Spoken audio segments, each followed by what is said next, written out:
Lord, if you get me out of this, I promise I'll never do it again. I promise, Lord, I'll never do it again. I'll do right by you. I promise, Lord.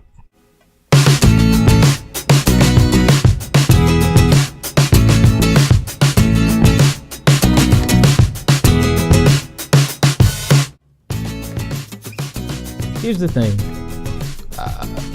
God does not operate off of our promises. He bestows his mercy and his grace because he knows that the sinner is in need of him.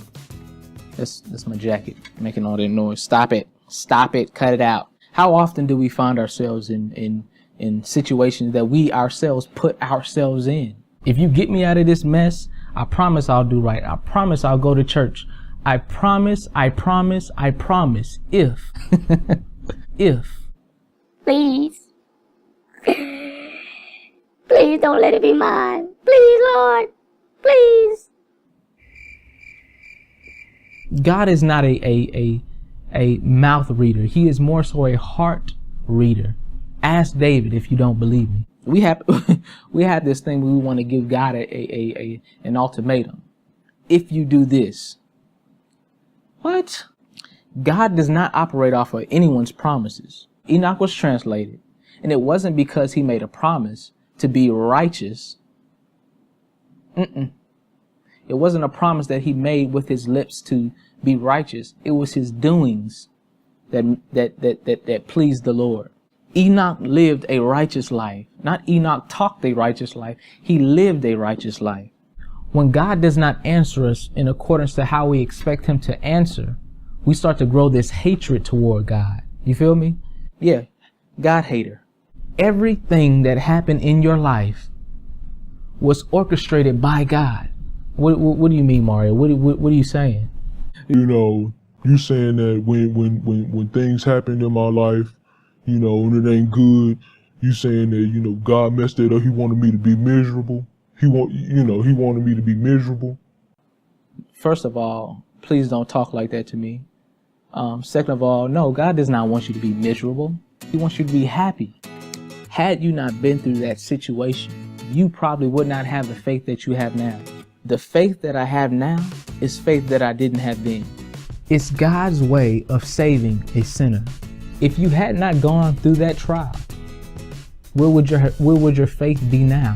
So instead of praying for the obvious, pray for God's means of salvation for your life. Instead of praying, Lord, get me out of this mess, pray, Lord, save me through this mess. And in this mess, allow me to be a messenger. Y'all didn't catch that. Y'all didn't get that. Yeah, I didn't know I was that smooth. In this mess, allow me to be a messenger. God has called you to be a messenger. Pay close attention to this. I can guarantee you about 80% of y'all gonna miss this. Look at this real quick, just real quick. Luke 22, verse 31 and 32, it says, "And the Lord said, Simon, Simon, behold, Satan hath desired to have you, that he may sift you as wheat." Verse 32, "But I have prayed for thee, that thy faith fail not, and when thou art converted, strengthen thy brethren." Y'all missed that. I ain't even gonna move forward. Somebody missed that. Satan is desiring to have you, but y'all not getting it. Christ is not praying for him not to have to go through it. He prays that he still has faith afterwards. Christ is aware that Peter will fall away.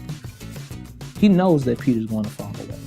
He's praying that he still has faith after. Now Judas, he had already been taken captive. He prays that his faith fails not. That should be our prayer when we're going through these rough situations. Have faith afterwards.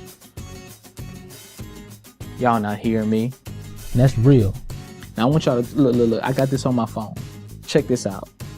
Allow your situations to be laid upon a faithful prayer of salvation and not on a temporary promise.